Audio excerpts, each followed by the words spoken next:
আসসালামু আলাইকুম রহমতুল্লাহ। প্রিয় বন্ধুরা, আমি মেজর ডালিম বলছি। এই বইয়ের আজকের পর্বে যে অধ্যায়গুলো পাঠ করা হবে: মুক্তিযুদ্ধের চেতনায় উদ্বুদ্ধ বাংলাদেশ সামরিক বাহিনী এবং মুজিব সরকার, বাংলাদেশ প্রতিরক্ষা বাহিনীর ভাগ্যে জোটে বিড়ম্বনা, আর্মিতে উত্তেজনার সৃষ্টি হয়, আমি এবং ৩২ নং ধানমন্ডি, কুখ্যাত আত্রাই অপারেশন, সেনা পরিষদ, কর্নেল তাহের ছিলেন একজন দেশপ্রেমিক কমান্ডার। তো চলুন শুরু করা যাক। অধ্যায়: মুক্তিযুদ্ধের চেতনায় উদ্বুদ্ধ বাংলাদেশ সামরিক বাহিনী এবং মুজিব সরকার, বাংলাদেশ সেনাবাহিনীর চরিত্র এবং প্রত্যয়।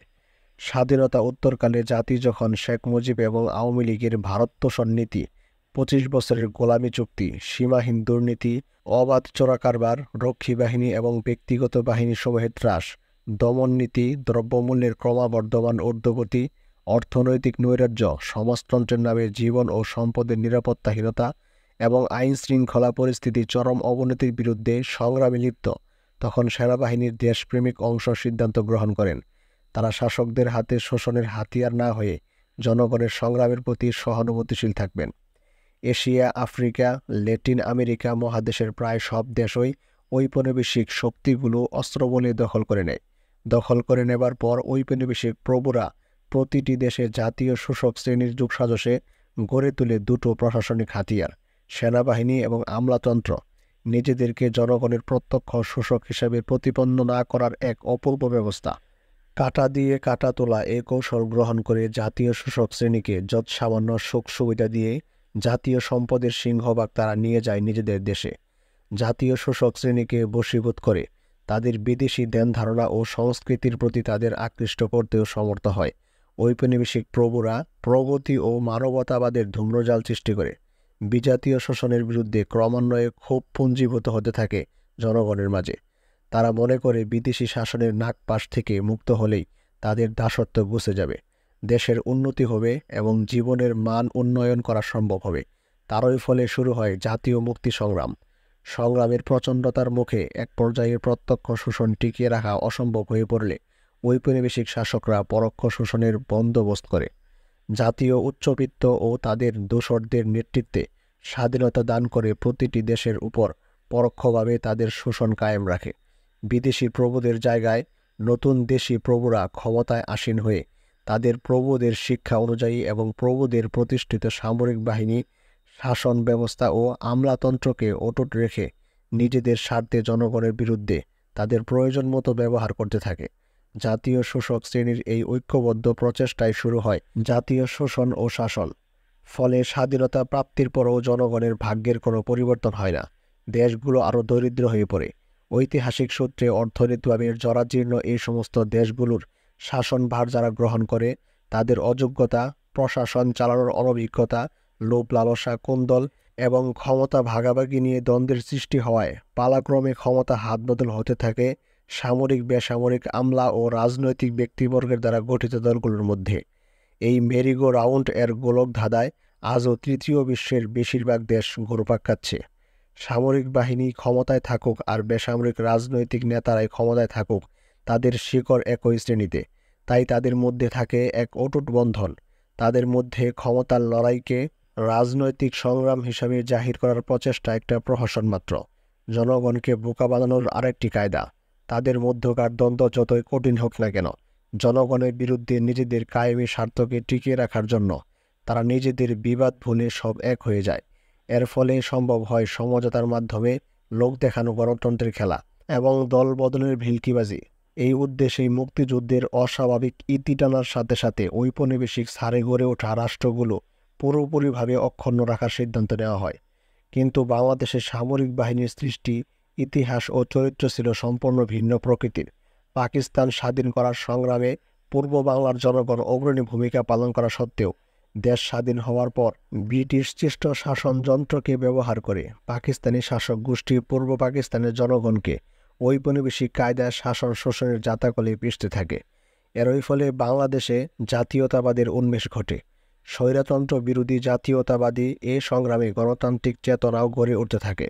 সংগ্রামের মূল লক্ষ্য ছিল দেশ স্বাধীন করে গণতান্ত্রিক, জনগণের মৌলিক এবং মানবিক অধিকার প্রতিষ্ঠিত করে স্বনির্ভর সুষম সমাজ ব্যবস্থা গড়ে তোলা। পাকিস্তানি শাসক গোষ্ঠীদের নিপীড়নের শিকার হতে হয়েছিল তৎকালীন সেনাবাহিনী এবং প্রশাসনের বিভিন্ন ক্ষেত্রের বাঙালি সদস্যদেরও। তাদের উপর করা হয়েছিল অন্যায় অবিচার। ফলে গোড়া থেকেই তারা প্রত্যক্ষ এবং পরোক্ষভাবে সমর্থন দিয়ে এসেছেন জাতীয় সংগ্রামে। জাতীয় মুক্তির রাজনৈতিক সংগ্রামে চরম স্তর ছিল ৭১-এর স্বাধীনতার সশস্ত্র সংগ্রাম। হানাদার বাহিনীর আচমকা হামলার মুখে যখন রাজনৈতিক নেতারা জাতিকে লক্ষ্যহীন অনিশ্চয়তার মধ্যে ফেলে রেখে পালিয়ে যান, তখন ঔপনিবেশিক ছাড়ে গড়ে ওঠা সেনাবাহিনীরই এক জাতীয়তাবাদী দেশপ্রেমিক সেনা অফিসার মেজর জিয়া স্বাধীনতার ঘোষণা দেন। সেনাবাহিনী, ইপিআর, আনসার, মুজাহিদ ও পুলিশ বাহিনীর বাঙালি সদস্যরাই সর্বপ্রথম বিদ্রোহ করেন এবং কৃষক, শ্রমিক, যুবক, ছাত্র, প্রশাসনিক আমলাদের একাংশ এবং জনগণের সমন্বয়ে গড়ে তোলা হয় দেশব্যাপী প্রতিরোধ সংগ্রাম। জনগণের সাথে সৈনিকদের চেতনা, আশা আকাঙ্ক্ষা এক হয়ে মিলে গিয়েছিল বলেই গড়ে উঠেছিল স্বাধীনতার সংগ্রাম। পরবর্তীকালে ৯ মাস জনগণের কাঁধে কাঁধ মিলিয়ে এক হয়ে যুদ্ধ করেছিলেন তারা। শ্রেণীবিন্যাসের সব বাধা ভেঙে তারা নিজেদের পরিচয় কায়েম করেন মুক্তিযোদ্ধা হিসাবে। মুক্তিযোদ্ধারা যখন জনগণের সাথে এক হয়ে গিয়ে যুদ্ধ সংগঠিত করেছিলেন, তখন আওয়ামী লীগের নেতৃবৃন্দের বেশিরভাগ সদস্যরা ভারতে পালিয়ে গিয়ে ভারতীয় সরকারের সহায়তায় তথাকথিত মুজিবনগর প্রবাসী সরকার গঠন করে জাতীয় মুক্তি সংগ্রামের একক নেতৃত্বের দাবিদার হয়ে বসেন। যুদ্ধক্ষেত্রে না গিয়ে অবস্থান নেন কলকাতার ৫৮ নং বালিগঞ্জ, ৮ নং থিয়েটার রোড এবং ১৯ নং সার্কাস এভিনিউতে। এভাবে তারা নিজেদের ভারতীয় চক্রান্তের কিরানকে পরিণত করেন। মুক্তিযোদ্ধারা চেয়েছিলেন তাদের আত্মত্যাগ, তিতিক্ষার মাধ্যমে এগিয়ে নিয়ে যাবেন তাদের জাতীয় সংগ্রাম, আর তারই ফলে দীর্ঘ রক্তক্ষয়ী সংগ্রামের মধ্য দিয়ে গড়ে উঠবে পরীক্ষিত রাজনৈতিক নেতৃত্ব, যারা পরিচালিত করবে মুক্তি সংগ্রাম। স্বাধীনতার পর তারা গড়ে তুলবেন জনগণ ও মুক্তিযোদ্ধাদের স্বপ্নের বাংলাদেশ। কিন্তু ভারতীয় সেনাবাহিনীর হস্তক্ষেপের ফলে মুক্তিযুদ্ধ সেই স্বাভাবিক পরিণতি লাভ করতে পারেনি। ফলে যারা মুক্তিযুদ্ধে অংশগ্রহণ করলেন, তাদের বদলে রাষ্ট্রীয় ক্ষমতা চলে গেল আওয়ামী লীগ সরকারের হাতে। যেসব বাঙালি সৈনিকরা ঔপনিবেশিক ধাঁচে গড়া সেনাবাহিনীর কাঠামো ভেঙে মুক্তিযুদ্ধে অংশ নিয়েছিলেন, তাদের আবার জনগণ থেকে বিচ্ছিন্ন করে ব্যারাকে ফিরিয়ে নেওয়া হলো। গড়ে তোলা হলো পুরনো ধাঁচের সশস্ত্র বাহিনী সদ্য স্বাধীন বাংলাদেশে। কিন্তু বাংলাদেশের সেনাবাহিনীর সদস্যদের বেশিরভাগই তখন হয়ে উঠেছিলেন রাজনৈতিকভাবে সচেতন। এই সচেতনতার বিকাশ ঘটেছিল মুক্তিযুদ্ধের সময়। তাই বিশ্বের অন্যান্য গতানুগতিকভাবে সৃষ্ট সেনাবাহিনীর ধাঁচে তাদের আবার সংগঠিত করলেও চারিত্রিকভাবে বাংলাদেশ সেনাবাহিনী ছিল সম্পূর্ণ ভিন্ন প্রকৃতির। মুক্তিযোদ্ধাদের বৃহৎ অংশই ছিল নিঃস্বার্থ, অকুতোভয় দেশপ্রেমিক, কর্তব্যনিষ্ঠ, ন্যায়পরায়ণ, স্পষ্টবক্তা। মুক্তিযোদ্ধারা কোনো অন্যায়কে মেনে নেননি যুদ্ধের সময় থেকেই। সীমিত গণ্ডির ভিতরে থেকেও তারা সব অন্যায়ের প্রতিবাদে সোচ্চার হয়ে উঠেছেন। সুযোগ মতো অন্যায়কে প্রতিহত করার চেষ্টাও করেছেন সাধ্যমতো। তাই ঔপনিবেশিক ধ্যান ধারণায় এই ধরনের চরিত্রের সেনাবাহিনীকে জাতির কাছ থেকে দূরে সরিয়ে ব্যারাকে আবদ্ধ রাখার চিন্তাভাবনা ছিল নেহায়েত অবাস্তব। সেনাবাহিনীর মুক্তিযোদ্ধারা সমাজ থেকে কখনো বিচ্ছিন্ন ছিলেন না। দেশের রাজনৈতিক ঘটনা প্রবাহের প্রতি জনগণের মতো তারাও স্বাভাবিকভাবে ছিলেন সদা সচেতন। সেই কারণেই ঔপনিবেশিক ধ্যান ধারণায় সেনা সদস্যদের জাতির কাছ থেকে দূরে সরিয়ে ব্যারাকে আবদ্ধ করে রাখার সরকারি প্রচেষ্টা ফলদায়ক হয়নি বাংলাদেশ সেনাবাহিনীর ক্ষেত্রে। জনগণ এবং সেনা সদস্যদের মাঝে গড়ে ওঠা দেশপ্রেমের অটুট বন্ধনের গভীরতা অনুধাবন করতে সম্পূর্ণভাবে ব্যর্থ হয়েছিল আওয়ামী বাকশালী শাসক গোষ্ঠী। সৈনিকদের ব্যারাকে আবদ্ধ করে রাখলেও তাদের সিংহভাগই দেশের রাজনৈতিক গতিধারার সঙ্গে নিজেদের সম্পৃক্ত রেখে চলেছেন মুক্তিযুদ্ধের চেতনার কারণেই, শুধু বাইরেই তার প্রকাশ পায়নি। এই বাস্তবতাকে অস্বীকার করে পুরনো ধাঁচের রাষ্ট্রযন্ত্র দিয়ে পশ্চিমা শাসকদের স্থলাভিষিক্ত আওয়ামী লীগ সরকার দেশের শাসন করতে গিয়েও চরম বিপর্যয়ের সম্মুখীন হয়। আওয়ামী বাকশালী স্বৈরশাসনের বিরুদ্ধে মুক্তিযুদ্ধের চেতনায় লালিত সেনাবাহিনীর মধ্যেও বিক্ষোভ ঘুমায়িত হয়ে উঠতে থাকে। অধ্যায়: বাংলাদেশ প্রতিরক্ষা বাহিনীর ভাগ্যে জোটে বিড়ম্বনা। শেখ মুজিব এবং আওয়ামী লীগ কখনোই একটি শক্তিশালী প্রতিরক্ষা বাহিনী গড়ে তুলতে চায়নি।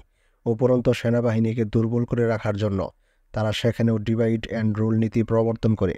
বেসামরিক আমলাতন্ত্রের প্রতিও ছিল তাদের অবিশ্বাস। ভারতীয় বাহিনী বাংলাদেশ থেকে চলে যাবার পর আমাদের তরফ থেকে জাতীয় প্রতিরক্ষা বাহিনী গঠনের জোর দাবি জানানো হয়েছিল সরকারের কাছে।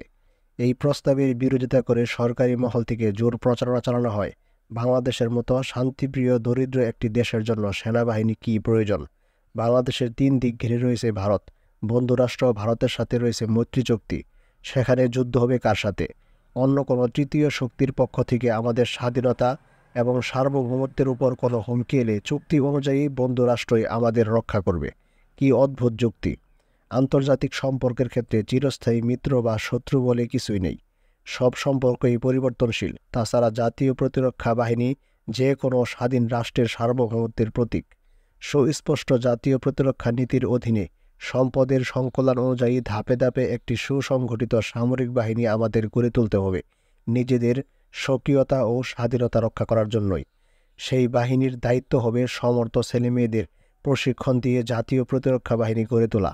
অনেক দর কষাকষির পর সরকার অনুমতি দিল সেনাবাহিনী গঠন করার। সিদ্ধান্ত নেওয়া হলো মুক্তিবাহিনীর নিয়মিত বাহিনী এবং মুক্তিযোদ্ধাদের সমন্বয়ে গড়ে তোলা হবে ঢাকা, কুমিল্লা, চট্টগ্রাম, রংপুর এবং যশোর সেনানিবাসের 5টি ব্রিগেড। এই ব্রিগেডগুলোকে পর্যায়ক্রমে গড়ে তোলা হবে পূর্ণাঙ্গ ডিভিশন রূপে। একই সাথে নৌবাহিনী ও বিমান বাহিনীর অবকাঠামোও গড়ে তোলা হবে। কিন্তু প্রশ্ন দেখা দিল, পাকিস্তানে আটক অবস্থায় থাকা 30,000 বাঙালি সৈনিকদের কী করা হবে? যদিও তারা মুক্তিযুদ্ধে সক্রিয়ভাবে অংশগ্রহণ করতে পারেনি, তবুও তাদের বেশিরভাগই ছিলেন দেশপ্রেমিক এবং বাংলাদেশের প্রতি অনুগত ও সমর্থক। তাই তাদের দেশে ফিরে আসার পর পূর্ণ মর্যাদায় নিয়োগ করায় যুক্তিসঙ্গত হবে, এরকম অনেকেই অভিমত প্রকাশ করলেন। কেউ কেউ বললেন, স্বাধীন বাংলাদেশের সেনাবাহিনীতে থাকবে শুধু মুক্তিযোদ্ধারাই। যুদ্ধবন্দীরা দেশে ফিরে এলে সামরিক বাহিনীর বিধান অনুযায়ী তাদের সামরিক বাহিনী থেকে অব্যাহতি দিয়ে বেসামরিক ক্ষেত্রে নিয়োগ করা উচিত। সরকার সিদ্ধান্ত নিল, পাকিস্তান প্রত্যাগতদের সামরিক বাহিনীতেই নিয়োগ করা হবে। একই সাথে সরকারি সিদ্ধান্তে বলা হলো, মুক্তিযোদ্ধাদের 2 বছরের সিনিয়রিটি দেয়া হবে পাকিস্তান প্রত্যাগতদের উপর। এভাবেই সেনাবাহিনীর মধ্যে সুস্পষ্ট ফাটল সৃষ্টি করল আওয়ামী লীগ সরকার। তাদের এই সুদূরপ্রসারী চক্রান্তে সমর্থন জানিয়েছিলেন মুষ্টিমেয় কিছু সংখ্যক উচ্চবিলাসী এবং সুযোগ সন্ধানী সিনিয়র অফিসার। বাংলাদেশ সেনাবাহিনীতে ডিভাইড অ্যান্ড রুল নীতির প্রয়োগ করে যে চরম সর্বনাশা খেলা শুরু করেছিলেন শেখ মুজিবুর রহমান, তার খেসারত জাতি এবং সেনাবাহিনীকে চরমভাবে দিতে হয়েছে পরবর্তীকালে। এছাড়াও অন্যায়ভাবে কোনো কারণ ছাড়াই মেজর জিয়াউর রহমানকে সুপারসিড করে মেজর শফিউল্লাহকে সেনাবাহিনীর প্রধান নিয়োগ করে শেখ মুজিব সেনাবাহিনীর মধ্যে অসন্তোষ সৃষ্টি করেন। এভাবেই সেনাবাহিনীর মধ্যে বিভিন্ন দ্বন্দ্বের সৃষ্টি করে জাতির মেরুদণ্ড সেনাবাহিনীকে দুর্বল করে রাখার সর্বাত্মক প্রচেষ্টা চালিয়েছিলেন শেখ মুজিব। সামরিক বাহিনীতে বিভেদ নীতি প্রণয়ন করার সাথে সাথে বিএলএফ পরবর্তীকালে মুজিব বাহিনী এবং অন্যান্য বাহিনীর সদস্যদের নিয়ে সেনাবাহিনীর মোকাবেলায় তৈরি করা হয় জাতীয় রক্ষী বাহিনী। সেনাবাহিনী গঠন করার অনুমতি সরকার দিলেও সেনাবাহিনীকে গড়ে তোলার তেমন কোনো উদ্যোগ বা প্রচেষ্টা সরকারিভাবে নেওয়া হয়নি মুজিব আমলে। পক্ষান্তরে রক্ষী বাহিনীকে সামরিক বাহিনীর চেয়ে বেশি শক্তিশালী করে গড়ে তোলার পরিকল্পনা গ্রহণ করা হয় ভারতীয় সহযোগিতায়। রক্ষী বাহিনীর প্রশিক্ষণের দায়িত্ব ছিল ভারতীয় সেনাবাহিনীর উপর। তাদের পোশাকও ছিল ভারতীয় সেনাবাহিনীর পোশাকের মতো। ভারত সরবরাহ করে তাদের গাড়ি, অস্ত্র-শস্ত্র, সাজ সরঞ্জাম, রসদপত্র এবং আনুষঙ্গিক সমস্ত কিছু। তাদের অফিসারদের প্রশিক্ষণ হতো দেরাদুনের ভারতীয় প্রশিক্ষণ কেন্দ্রে। সৈনিকদের ভারতীয় বাহিনীর সদস্যরা প্রশিক্ষণ দিত ঢাকার অদূরে সাভারে। প্রধানমন্ত্রী শেখ মুজিবের রাজনৈতিক সম্পাদক জনাব তোফায়েল আহমেদের নিয়ন্ত্রণে পরিচালিত হতো রক্ষী বাহিনী। সামরিক অধিনায়ক ছিলেন আগারতলা ষড়যন্ত্র মামলায় অভিযুক্ত প্রাক্তন পাকিস্তান সেনাবাহিনীর সদস্য কর্নেল নুরুজ্জামান। রক্ষী বাহিনী সাধারণ মানুষের উপর অকথ্য অত্যাচার করত। জনসাধারণ ক্রমশ রক্ষী বাহিনীর অত্যাচারে আওয়ামী লীগ সরকারের প্রতি বিরূপ হয়ে পড়ে। রক্ষী বাহিনীর সদস্যদের যে কাউকে বিনা বিচারে বন্দী এবং হত্যা করার ক্ষমতা প্রদান, অপরাধীদের দেশের প্রচলিত আইনে বিচার না করে গোপনে হত্যা করার প্রচলন এবং আওয়ামী লীগ বিরোধীদের নির্বিচারে অত্যাচার নিপীড়নের ফলে আওয়ামী লীগ তথা শেখ মুজিবের ভাবমূর্তি দ্রুত গ্রাস পেতে থাকে। তাছাড়া ভারতীয় বাহিনীর অনুরূপ জলপাই রঙের পোশাক জনগণের মনে অবিশ্বাস ও সন্দেহের সৃষ্টি করে। তাদের মনে ধারণা জন্মে, প্রয়োজনে মৈত্রী চুক্তির আওতায় আওয়ামী সরকার মতলব হাসিল করার জন্য যে কোনো সময় রক্ষী বাহিনীর আবরণে ভারতীয় বাহিনীকে দেশের অভ্যন্তরেও ডেকে নিয়ে আসতে পারে। উপযুক্ত কোনো এক সময় বাংলাদেশ সেনাবাহিনীকে বিলুপ্ত ঘোষণা করে সরকার রক্ষী বাহিনীকেই সেনাবাহিনী হিসাবে অধিষ্ঠিত করবে। এই ধরনের কথাও শোনা যাচ্ছিল সরকারের বিভিন্ন মহল থেকে। রাজনৈতিক নেতৃবৃন্দের এই ধরনের বৈরী মনোভাবে এবং অবহেলায় সেনাবাহিনীর সদস্যরা মনঃক্ষুণ্ণ হন। একইভাবে দেশের বেসামরিক প্রশাসনিক অবকাঠামোকে দুর্বল করে তোলার জন্য সেখানেও বিভেদ নীতির প্রবর্তন করা হয়। তাজউদ্দিন সরকার উদ্যোগ গ্রহণ করেছিল সদ্যমুক্ত বাংলাদেশের প্রশাসনিক কাঠামো ভারতীয় আমলাদের সাহায্যে ঢিলে সাজাতে, কিন্তু তার সেই প্রচেষ্টা বাঙালি আমলাদের তীব্র বিরোধিতার ফলে কার্যকরী করা সম্ভব হয়নি। পরিণামে বাংলাদেশের বেসামরিক আমলারাও মুজিব সরকারের কাছে গ্রহণযোগ্যতা পাননি। সেনাবাহিনীর সদস্যদের মতো তাদেরও সন্দেহের চোখে দেখেছে শেখ মুজিব সরকার। এভাবে জাতীয় জীবন ও রাষ্ট্র পরিচালনার ক্ষেত্রে অতি প্রয়োজনীয় দুটো গুরুত্বপূর্ণ প্রতিষ্ঠানের সদস্যদের দেশপ্রেমের যথার্থ মূল্যায়ন না করে তাদের প্রতি চরম অবহেলা প্রদর্শন করেছিল আওয়ামী লীগ সরকার। বেসামরিক প্রশাসনকে সম্পূর্ণরূপে দলীয় নিয়ন্ত্রণে নেওয়ার জন্য আওয়ামী লীগ সরকার অভিজ্ঞ আমলাদের বাদ দিয়ে সে সমস্ত পদে দলীয় লোক নিয়োগের এক সুদূর প্রসারী পরিকল্পনা গ্রহণ করে। সেই পরিকল্পনা অনুযায়ী তাদের দলীয় সমর্থকদের মাঝ থেকে ৩০০ জন তরুণ যুবককে পাঠানো হয় সোভিয়েত ইউনিয়নের প্রশিক্ষণের জন্য। প্রশিক্ষণ শেষে দেশে ফেরার পর তাদের প্রশাসনের বিভিন্ন ক্যাডারে নিয়োগ করা হয়। এদের বলা হয় ইন্ডাস্ট্রিয়াল ম্যানেজমেন্ট সার্ভিস ক্যাডার। এছাড়া পুরো বেসামরিক প্রশাসনের সর্বময় কর্তা হয়ে ওঠেন শেখ মুজিবের বোনের জামাই জনাব সাইদ হোসেন। জনাব সাইদ হোসেন ছিলেন একজন সেকশন অফিসার। রাতারাতি পদোন্নতি দিয়ে প্রশাসন পরিচালনার সব ক্ষমতায় অলিখিতভাবে তার হাতে সঁপে দেন শেখ মুজিব। শেখ মুজিবের সমর্থনপুষ্ট জনাব সাইদ হোসেন সমস্ত বেসামরিক প্রশাসন চালাতে থাকেন অঙ্গুলি হেলনে। ফলে আমলাতন্ত্রের মধ্যেও অবক্ষয় শুরু হয়ে যায়। এটাও ছিল নীল নকশা বাস্তবায়নেরই একটি সূক্ষ্ম চাল। অধ্যায়: ব্রিগেডিয়ার জিয়াউর রহমান সুপারসিট হলেন। ব্রিগেডিয়ার জিয়াউর রহমানকে সুপারসিট করে ব্রিগেডিয়ার শফিউল্লাহকে চিফ অফ স্টাফ বানালেন শেখ মুজিব। বাংলাদেশ সেনাবাহিনী গঠন পর্বের শুরুতে আমি কুমিল্লাতে পোস্টেড হই। কর্নেল জিয়াউর রহমান ছিলেন আমাদের প্রথম ব্রিগেডিয়ার কমান্ডার। কুমিল্লাতে থাকাকালীন অবস্থায় তিনি ব্রিগেডিয়ার পদে উন্নতি লাভ করেন। জেনারেল ওসমানী তখনও আমাদের কমান্ডার ইন চিফ। তার হেডকোয়ার্টার্স তখন ২৭ নং মিন্টো রোডে। অল্প কিছুদিন পর সেনাবাহিনী থেকে অবসর গ্রহণ করে তিনি মন্ত্রিসভায় যোগ দেন। সাধারণ নিয়মে জেনারেল ওসমানীর পর ব্রিগেডিয়ার জিয়াউর রহমানকেই আর্মির সিনিয়র মোস্ট অফিসার হিসেবে চিফ অফ আর্মি স্টাফ বানানো উচিত ছিল, কিন্তু অত্যন্ত অন্যায়ভাবে জিয়াউর রহমানকে তার ন্যায্য পদ থেকেই বঞ্চিত করা হলো। স্বাধীনতার ঘোষক হওয়ার ফলেই আওয়ামী লীগ সরকার তার প্রতি এ ধরনের অবমাননাকর আচরণ করে তার জুনিয়র ব্রিগেডিয়ার শফিউল্লাহকে আর্মি চিফ অফ স্টাফ পদে নিযুক্ত করে। অস্বাভাবিক এই পদোন্নতির ফলে শফিউল্লাহ শেখ মুজিব ও তার সরকারের একান্ত বিশ্বস্ত এবং অনুগত তাবেদার হয়ে তাদের খেদমত করতে শুরু করে। আর্মির স্বার্থ ও নিয়ম জলাঞ্জলি দিয়ে শফিউল্লাহ শেখ মুজিব ও তার সরকারের ইচ্ছা ও স্বার্থকেই প্রাধান্য দিতে থাকে। এর ফলেই মুজিব ভক্ত কয়েকজন অফিসারকে খুব দ্রুত পদোন্নতি দিয়ে বিশেষ গুরুত্বপূর্ণ পদগুলো পূরণ করা হলো নিয়ম বহির্ভূতভাবে। মুজিব সরকারের এই সমস্ত সিদ্ধান্তের বিরোধিতা করে আর্মির তরুণ দেশপ্রেমিক অংশ সোচ্চার হয়ে ওঠেন। অধ্যায়: আর্মিতে উত্তেজনার সৃষ্টি হয়। ব্রিগেডিয়ার জিয়াউর রহমানকে সুপারসিট করে ব্রিগেডিয়ার শফিউল্লাহকে চিফ অফ স্টাফ পদে নিয়োগ করায় আর্মিতে আশঙ্কাজনক উত্তেজনার সৃষ্টি হয়। শেখ মুজিবুর রহমান সেটা জানতে পেরে আমাকে ডেকে পাঠান। ঘনিষ্ঠতার সুবাদে তিনি আমাকে মাঝে মাঝে ডেকে পাঠাতেন খবরাখবর নিতে। বিশেষ করে সেনাবাহিনীর ভেতরের খবর জানতে চাইতেন তিনি। ৩২ নং ধানমন্ডিতে গিয়ে তার সাথে দেখা করলাম। তিনি জানতে চাইলেন শফিউল্লাহকে সেনাপ্রধান বানানোর সিদ্ধান্তের ফলে সেনাবাহিনীতে কী প্রতিক্রিয়া হয়েছে। আমি পরিষ্কারভাবে তাকে জানালাম তার এই সিদ্ধান্ত সেনাবাহিনীতে অত্যন্ত বিরূপ প্রতিক্রিয়া সৃষ্টি করেছে। আমি তাকে বলেছিলাম অন্যায়ভাবে ব্রিগেডিয়ার জিয়াকে ন্যায্য পদে নিয়োগ না করে শেখ মুজিব অত্যন্ত ভুল করেছেন। কারণ এই সিদ্ধান্তে শুধু যে প্রচণ্ড ক্ষোভই সেনাবাহিনীতে সৃষ্টি হয়েছে তা নয়, সরকার এবং সেনাবাহিনীর মাঝে ভুল বোঝাবুঝিরও সুযোগ সৃষ্টি হয়েছে। সবাই তাকেই একান্তভাবে দায়ী করেছে জিয়াউর রহমানের প্রতি এই অবিচার করার জন্য। ফলে তারই ভাবমূর্তি ক্ষুণ্ণ হয়েছে সেনাবাহিনীর সর্বস্তরের সদস্যদের কাছে। অবিলম্বে এই ভুলের সংশোধন হওয়া উচিত। আমার বক্তব্য শুনে শেখ মুজিব সেদিন বলেছিলেন কর্নেল ওসমানীর পরামর্শ অনুযায়ী এই সিদ্ধান্ত গ্রহণ করেছিলেন তিনি। সিদ্ধান্ত বদলিয়ে এই মুহূর্তে শফিউল্লাহকে সরিয়ে জিয়াউর রহমানকে চিফ বানানো তার জন্য বিব্রতকর হয়ে দাঁড়াবে। তিনি এই জবাব দিয়েছিলেন তার রাজনৈতিক দৃষ্টিভঙ্গির পরিপ্রেক্ষিতে। তবে তিনি কথা দিয়েছিলেন কিছুদিন পর জিয়াউর রহমানকে চিফ অফ স্টাফ বানানোর কথা তিনি পুনর্বিবেচনা করবেন। তার এই বক্তব্য অনেক কারণেই আমার কাছে গ্রহণযোগ্য ছিল না। তবুও আমি তার প্রতিশ্রুতিকে বিশ্বাস করে তাকে পরামর্শ দিয়েছিলাম যতদিন শফিউল্লাহ চিফ থাকেন ততদিন ব্রিগেডিয়ার জিয়াউর রহমানকে সাধারণ ব্রিগেড কমান্ডার কিংবা চিফ অফ স্টাফের পিএসও হিসাবে না রেখে উপপ্রধান হিসাবে নিয়োগ করলে সেনাবাহিনীতে যে বিরূপ প্রতিক্রিয়া এবং অসন্তোষ সৃষ্টি হয়েছে সেটা অনেকাংশে কমে যাবে। জনাব শেখ মুজিব আমাকে কথা দিয়েছিলেন এই ব্যাপারে তিনি চিন্তা ভাবনা করে দেখবেন। তিনি আমাকে একই সাথে অনুরোধ করেছিলেন তার এই অভিমত ব্যক্তিগতভাবে ব্রিগেডিয়ার জিয়াউর রহমানকে জানাতে এবং সেনাবাহিনীর মধ্যে প্রচার করতে। পরবর্তী সময়ে শেখ মুজিবের নির্দেশে আর্মিতে ডেপুটি চিফ অফ স্টাফ পদ সৃষ্টি করা হয় এবং মেজর জেনারেল হিসাবে পদোন্নতি দিয়ে জিয়াউর রহমানকে সে পদে নিয়োগ করা হয়। এখানে উল্লেখ্য, যোগ্য চিফ অফ স্টাফ হিসাবে জনাব শফিউল্লাহর পদমর্যাদাও ছিল মেজর জেনারেল। আমাদের সবার প্রিয় জেনারেল জিয়াউর রহমানের চিফ অফ স্টাফ পদে উন্নতির যে প্রতিশ্রুতি প্রধানমন্ত্রী করেছিলেন তার বাস্তবায়নের অপেক্ষায় রইলাম আমরা। অধ্যায় আমি এবং ৩২ নং ধানমন্ডি। ব্যক্তিগত সম্পর্কের কারণে ৩২ নং ধানমন্ডির বাসভবন আমার জন্য ছিল অবারিত দ্বার। যখন ইচ্ছে তখনই আমি সেখানে যেতে পারতাম। যখনই আমি ৩২ নংয়ে গিয়েছি সবসময় দেখেছি লোকের ভিড়, সবাই শেখ মুজিবকে ঘিরে রাখছে। কিন্তু এমন লোক খুব কমই দেখেছি তার সামনে কোনো প্রশ্নের সঠিক এবং সত্য জবাব দিতে।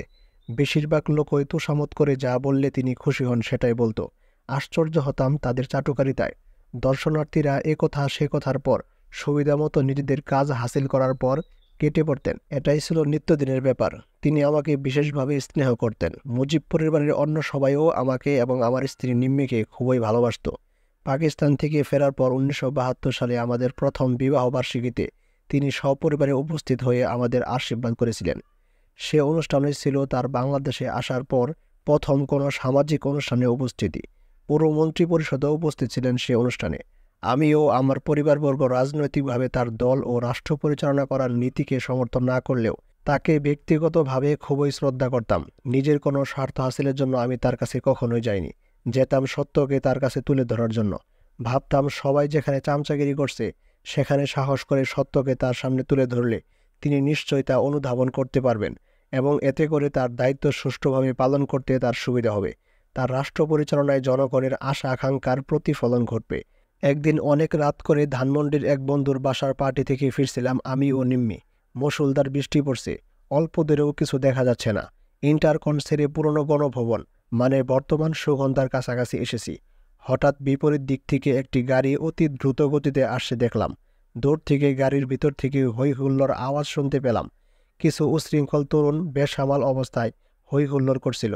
গাড়িটিও এগিয়ে আসছিল ঠিক একই অবস্থায় এঁকেবেঁকে। নিয়ন্ত্রণহীন গাড়ি থেকে নিজেদের বাঁচাবার জন্য গাড়ি একটু সাইড করতেই গাড়ি স্কিড করে গিয়ে জোরে মুখোমুখি ধাক্কা খেল সামনের ল্যাম্পপোস্টের সাথে।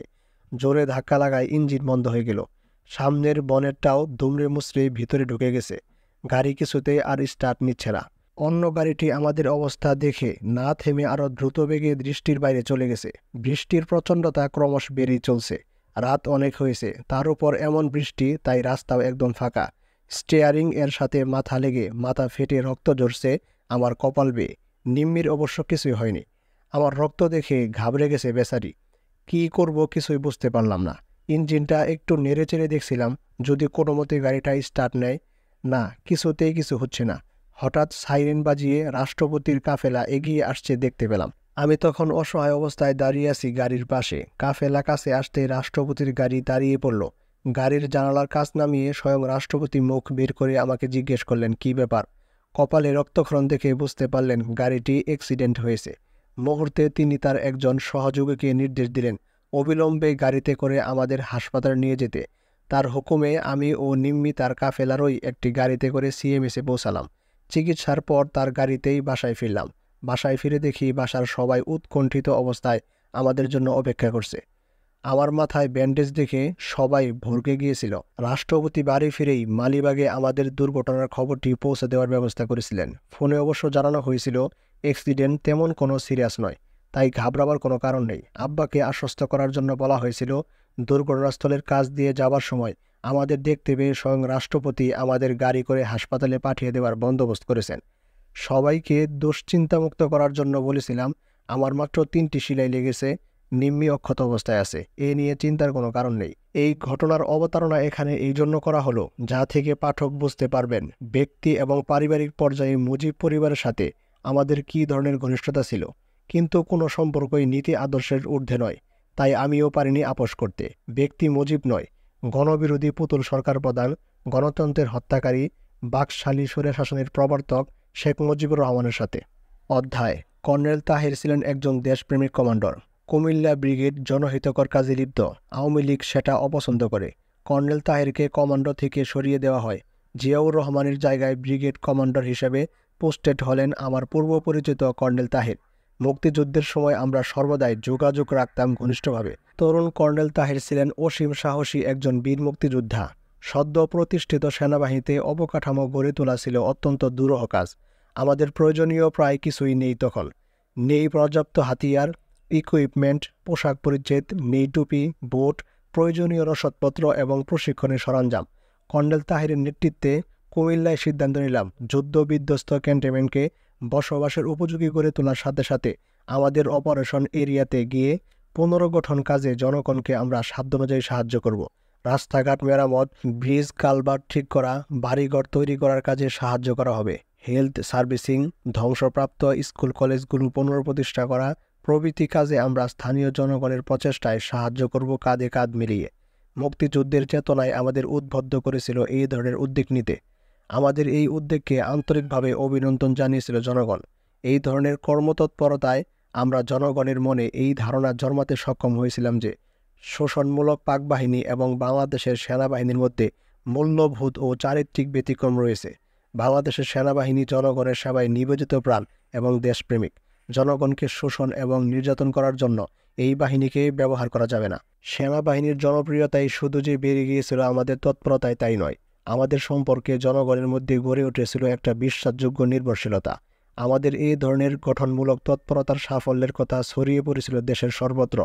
আমাদের সাফল্য এবং ইতিবাচক দিকগুলো অন্যান্য ফরমেশনের দেশপ্রেমিক সচেতন অংশের মাঝে অভূতপূর্ব সাড়া জাগিয়েছিল, যার ফলে অন্যান্য জায়গায় বিভিন্ন ইউনিটের সদস্যরাও এ ধরনের উদ্যোগ গ্রহণ করেছিলেন।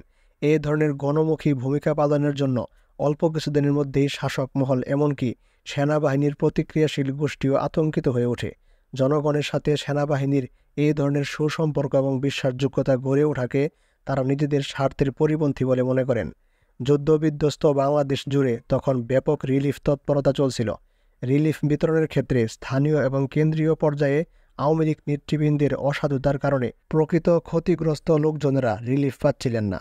আমরা আমাদের অধীনস্থ এলাকায় রিলিফ বিতরণের ব্যাপারে সব রকম দুর্নীতির বিরুদ্ধে হস্তক্ষেপ করার ফলে প্রকৃত ক্ষতিগ্রস্তরা ঠিকমতো রিলিফ সামগ্রী পান।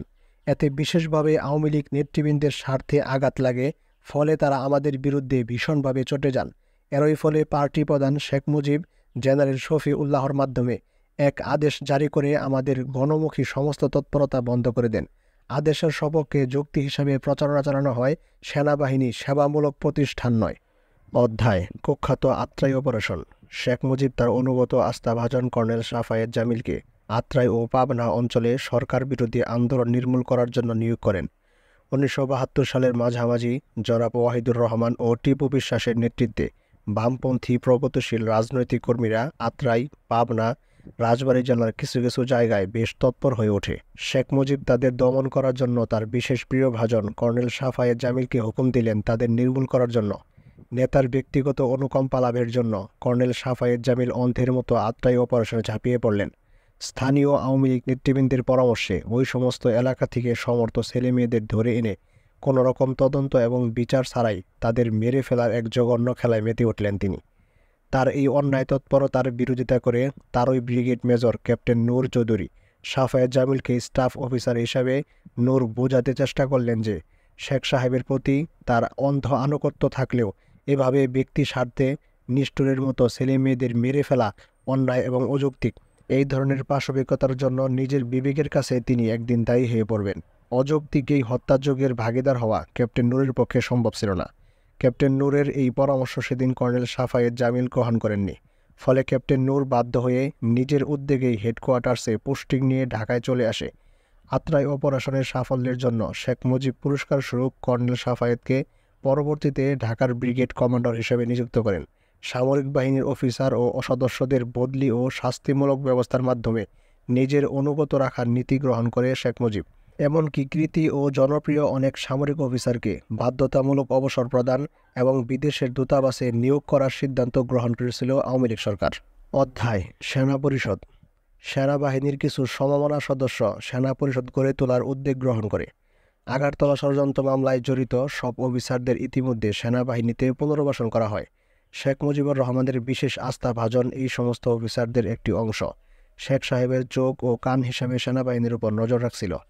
প্রভাবশালী এই মহলটির করুণা পেয়ে ব্যক্তি স্বার্থ এগিয়ে নেবার জন্য তাদের দালালি করতে তখন অনেকে নীতি বিসর্জন দিয়ে তাদের এজেন্ট হয়ে যান। তাদের মাধ্যমে সেনাবাহিনীর সব খবরাখবর শেখ মুজিবের কান অবধি পৌঁছে দেওয়ার প্রক্রিয়া শুরু হলো। সেই সময় এদের চোখে ধুলো দিয়ে আমরা কিছু তরুণ অফিসার উদ্যোগ নেই ব্যক্তিগত যোগাযোগ এবং মত বিনিময়ের মাধ্যমে সচেতন দেশপ্রেমিক ও সমমনা ব্যক্তিদের সম্মিলিত প্রচেষ্টায় একটি অঘোষিত সংগঠন গড়ে তোলার। প্রতিষ্ঠিত হয় সেনা পরিষদ। সেনা পরিষদ সরকারের প্রতিটি নীতি ও পদক্ষেপ সম্পর্কে অত্যন্ত সজাগ থাকত। প্রতিটি পদক্ষেপ এবং ঈশ্বর চুলচেরা বিশ্লেষণ করে জাতীয় পরিসরে এবং সামরিক বাহিনীর উপর এই সমস্ত নীতি পদক্ষেপের প্রভাব এবং প্রক্রিয়া কী হবে অথবা হতে পারে সে বিষয়ে অধীনস্থ সৈনিকদের বুঝিয়ে বলা হতো সেনা পরিষদের তরফ থেকে। সৈনিকদের সচেতনতার মান বাড়িয়ে তোলার জন্যই এই উদ্যোগ গ্রহণ করেছিলাম আমরা। সরকারি নীতি ও কার্যক্রম সম্পর্কে দৃষ্টি রাখা ছাড়া দেশ ও জাতির ভবিষ্যৎ নিয়েও চিন্তা ভাবনা করত সেনা পরিষদ। কী হচ্ছে, কী হওয়া উচিত, কী উচিত নয়, বিভিন্ন জাতীয় সমস্যা এবং সম্ভাব্য সমাধান প্রভৃতি বিষয়ে নিয়মিত আলোচনা করা হতো সেনা পরিষদের স্টাডি সার্কেলগুলোতে। সবকিছুই করা হতো অতি সতর্কতার সাথে গোপনে। বেসামরিক আমলা, ছাত্র, শ্রমিক, কৃষক, শিক্ষক, বুদ্ধিজীবী মহলের দেশপ্রেমিক সচেতন সদস্যদের সাথে ব্যক্তিগত পর্যায়ে বিভিন্ন সূত্রে যোগাযোগ রক্ষা করে মতবিনিময় করতেন সেনা পরিষদের ভারপ্রাপ্ত সদস্যরা। এমনকি আওয়ামী লীগ নেতৃত্বের বিভিন্ন স্তরের অনেকের সাথেও যোগাযোগ ছিল সেনা পরিষদের। আন্তরিকভাবে নিয়মিতভাবে খবরাখবর আদান প্রদান এবং খোলামেলা মতবিনিময়ের ফলে ক্ষেত্রবিশেষ অনেকের সাথে সেনা পরিষদের সদস্যদের সম্পর্ক নিবিড় হয়ে ওঠে। সেনাবাহিনীর সদস্য হওয়া সত্ত্বেও সেনা পরিষদের সদস্যরা বিশ্বাসযোগ্যতা অর্জন করতে সক্ষম হন। অনেকের সাথে ব্যক্তিগত বন্ধুত্ব গড়ে ওঠে। আলোচনাকালে অনেকেই মত প্রকাশ করেন, জাতির এই ক্লান্তি লগ্নে জনগণকে শ্বাসরুদ্ধকর পরিবেশ থেকে বাঁচাবার সংগ্রামে সেনাবাহিনীর দেশপ্রেমিক অংশকে অগ্রণী হয়ে বিশেষ গুরুত্বপূর্ণ ভূমিকা পালন করার দায়িত্ব নিতে হবে, এর কোনো বিকল্প নেই। তাদের এই ধরনের বক্তব্যের জবাবে সেনা পরিষদের তরফ থেকে বলা হতো, মুক্তিযোদ্ধা হিসেবে জনগণের মুক্তি সংগ্রামকে এগিয়ে নেবার জন্য কিছু করণীয় থাকলে সে দায়িত্ব যে কোনো ত্যাগের বিনিময়ে পালন করতে প্রস্তুত রয়েছে সেনা পরিষদ। তবে সেনা পরিষদের যে কোনো ভূমিকাই হবে সহায়ক শক্তি হিসাবে সংগ্রামকে এগিয়ে নেওয়ার লক্ষ্যে, নিজেদের ক্ষমতা দখলের জন্য নয়। তৃতীয় বিশ্বের রাজনীতিবিদদের ব্যর্থতা কিংবা সামাজিক অস্থিরতার সুযোগে সেনাবাহিনীর ক্ষমতা দখল এবং রাজনীতিতে সামরিক বাহিনীর প্রত্যক্ষভাবে জড়িয়ে পড়ার ফলে কোনো দেশেই গণতান্ত্রিক সুষম সমাজ ব্যবস্থা গড়ে ওঠেনি, প্রতিষ্ঠিত হয়নি মানবিক অধিকার। একমাত্র সুষ্ঠু গণতান্ত্রিক প্রক্রিয়ার মাধ্যমে সম্ভব সার্বিক আর্থ সামাজিক মুক্তি অর্জন।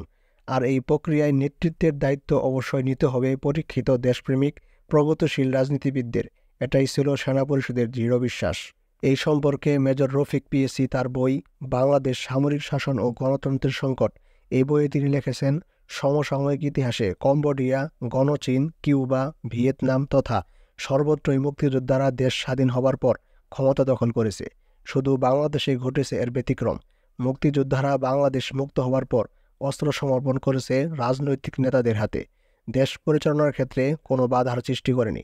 মুক্তিযুদ্ধে সক্রিয়ভাবে অংশগ্রহণকারী অফিসার সৈনিকরা স্বাভাবিকভাবেই দেশের দারিদ্রতা, অর্থনৈতিক অবক্ষয় ও দুর্নীতি দেখে হতাশাগ্রস্ত হয়ে পড়ে। সেনাবাহিনীর মুক্তিযোদ্ধা অফিসার ও সৈনিকরা সরকার পরিচালনার মতো একটি দুরূহ রাজনৈতিক বিষয় নিয়ে মাথা ঘামাতে থাকে। মেজর ডালিম, মেজর পাশা, মেজর বজলুল হুদা, মেজর শাহরিয়ার তখন কুমিল্লা সেনানিবাসে চাকরিতে ছিলেন। এরা প্রায়ই অবসর সময়ে মিলিত হতেন এবং দেশের বিরাজমান রাজনৈতিক পরিস্থিতি, আওয়ামী লীগের দুর্নীতিবাজ লোকদের নিয়ে সরকার পরিচালনা এবং দেশের সার্বিক অর্থনৈতিক অবস্থা সম্পর্কে অসন্তোষ প্রকাশ করতেন। এইভাবে অসন্তোষ দানা বাঁধতে থাকে। 1972 সালে কুমিল্লা সেনানিবাসে কর্নেল তাহের এবং ঢাকা সেনানিবাসে কর্নেল জিয়া উদ্দিন প্রতি সপ্তাহে স্টাডি পিরিয়ডের নামে অফিসারদের সমবেত করে দেশের রাজনৈতিক পরিস্থিতির আলোচনা এবং দেশের সার্বিক অর্থনৈতিক উন্নয়নে আওয়ামী লীগ সরকারের ব্যর্থতা সম্পর্কে তরুণ অফিসারদের সঙ্গে সমালোচনায় লিপ্ত হতেন। প্রিয় বন্ধুরা, আজকের পর্ব এখানেই শেষ করছি। আশা করি আমি মেজর ডালিম বলছি বইটির এই পর্ব আপনাদের কাছে ভালো লেগেছে। আপনারা যদি আমার গল্পটি উপভোগ করে থাকেন তাহলে অবশ্যই লাইক দিয়ে জানান, আপনার মতামত কমেন্টে লিখুন এবং আপনার বন্ধু ও পরিবারের সাথে ভিডিওটি শেয়ার করুন। এই বইটির আরও অনেক পর্ব আসছে, তাই চ্যানেলটি সাবস্ক্রাইব করে বেল আইকনটি ক্লিক করতে ভুলবেন না। তাতে নতুন পর্ব আপলোড করা মাত্রই আপনার কাছে নোটিফিকেশনটি চলে আসবে। আজকের মতো এখানে বিদায় নিচ্ছি। আপনাদের সাথে পরবর্তী পর্বে আবারও দেখা হবে। ততক্ষণ পর্যন্ত নিজের ও পরিবারের খেয়াল রাখুন এবং AI মাদ্রাসার সাথেই থাকুন। ধন্যবাদ সবাইকে। আসসালামু আলাইকুম ওয়া রাহমাতুল্লাহ।